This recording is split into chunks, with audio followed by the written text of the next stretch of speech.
So magandang araw Kabola, sa video na ito usapan free agency tayo. Update ko lang po kayo sa atin pong current po na top 10 list Kabola ng mga free agent Kabola. And pag-uusapin natin yung naging game nga po or yung impact or implication ng game po doon sa Ilocos Sur Kabola. So may di pa nakasubscribe, pakipindot ang mga subscription button Kabola. Ito na nga muna, mga comments muna tayo. Pa-shoutout sir, sabi po ni Sir Ronald Barbusidad, number 1 shoutcaster Kabola. Then sabi ni user FD5, shoutout po idol. Next time sabihin po natin yung pangalan natin para sulit. Then sabi pa po niya, Vic Manuel Ateng, ang Simon Inciso, big money, sabi niya. Then isa pang user, ganda ng laro kagabi, kung di pumotok si Tautuha, malamang talo SMB at yung crucial rebound ng SMB, delikado if nakuha ng chip yun, sabi niya. Tama naman, games are improving Kabola. Now, napanood nyo ba yung game po kontra TNT at NLEX Kabola? Kung hindi nyo po napanood, check nyo po yung mga highlights Kabola na nasa Facebook siguro. And makikita nyo doon, mapapansin nyo Kabola na full pack Kabola.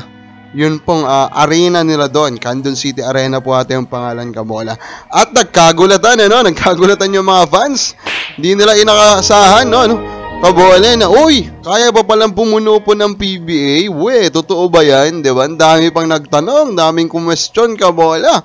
Mga nagsabi Kabola na yung pong mga tickets doon is libre lang and etc. Pero mabilis yung mga ibang fans Ang bilis nilang na-debunk Kabola, pinakita nila na talagang dito po sa Candon or dito sa Ilocos Sur Kabola, binenta daw yung mga ticket at naghanap talaga po ng mga bibili Kabola. So kaya pa pala ng PBA Kabola na pumuno po nitong ganitong kalaki pong arena. For hindi natin sure kung ilang seaters ito, pero pag titignan mo kasi mga picture, minimum ito po mga 8,000, ganun to minimum 8,000 yan Kabola, mga maximum 15k. So nandun sa range na yan Kabola kung gaano po yan karami, pero still nakakabilib, kaya pa pala. So dito makikita na yung paulit-ulit naman na pong sinasuggest sa kanila na damihan po nila ang provincial game. Totoo Kabola, para magmukhang mas madami pa yung nanonood. And I think with this game po, malamang natauhan na po ang PBA. Let us hope, natauhan na po sila. Net-expect na po natin na mas madami po pong magiging provincial game dyan Kabola. As long, of course, na supportive din po yung local government. And I think dito sa Candon City, Ilocos Sur Kabola, nagulat ka din ba na meron pa palang isang city sa Ilocos Sur? Ano po? Ito nga, supportive malamang po yung kanila pong local government. Na ito na po yung top 10 free agent natin. Number 10 natin, Chris Porter Kabola.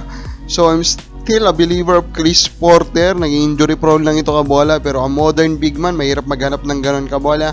So tignan natin, I hope makahanap pa po ng isa pang pagkakataon si Porter.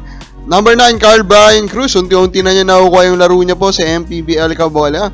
He is the main man of Manila, and Manila is actually loaded sa MPBL Kabola. So tignan natin kung ano po yung may babakita po niya doon. Number 8 natin, Prince Capiral. Ito, hindi klaro kung saan team po sa MPBL maglalaro. Pero ang klaro sa akin, dapat magpakitang gilas siya doon. Dapat ipakita niya Kabola that he can be dominant there Kabola kung gusto niya po pong mapukabalik po dito po sa PBA. Now, next, Joseph Gabayni. Ito, medyo nagulat ako. Hindi siya makapag-dominate sa MPBL Kabola, Kasi po dito sa PBA, he was really very good, as a bench big man Kabola, pero doon pumunta ng MPBL, hindi siya makapag-dominate, naging inefficient siya Kabola. Kevin Racal, sa maniwala kayo sa hindi pa po siya nakakabalik po sa lineup, pero I think converge pa rin siya connected, pero unrestricted free agent siya ngayon Kabola. So any team who needs a stopper Kabola, they can get Kevin Racal. Number 5 natin, Roy Sumang Kabola. Roy, I think he chose Abra Kabola, doon siya maglalaro. And diba, before siya umalis, he's still one of the best microwave scorers sa PBA. So I think he deserves another shot in the PBA Kabola. Sa akin lang naman, diba? He deserves that. And let us see kung makukuha nga po niya yan. Next, Rashawn McCarthy. Ito, bagong-bago Kabola po, pinakawalan po nila.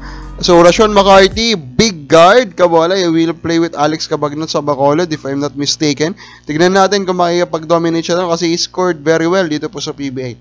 Aljon Mariano, I think connected pa rin siya sa Ginebra, pero currently unrestricted free agent. Alam naman natin kung anong biggest selling point po ni Aljon Mariano. He can score, and of course his defense is fine. Enjo Serrano Kabola is our number 2. So, very high potential player, very athletic Kabola. Sure, he can play Kabola, he can be a star in the PBA.